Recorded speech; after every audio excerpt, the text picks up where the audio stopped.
যতই যাও না মন্দির মসজিদ, যতই করো গঙ্গা স্নান, বাবা মাকে না বাসিলে ভালো হয় না খুশি ভগবান।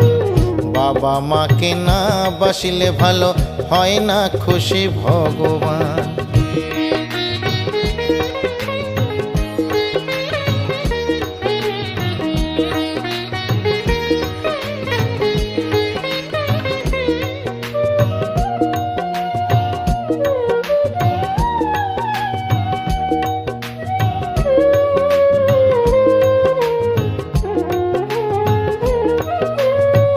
বাবা মা যে সবার সেরা এই জগৎ সংসারে, তাদের সেবা করলেই পাবে সকল দেবতারে।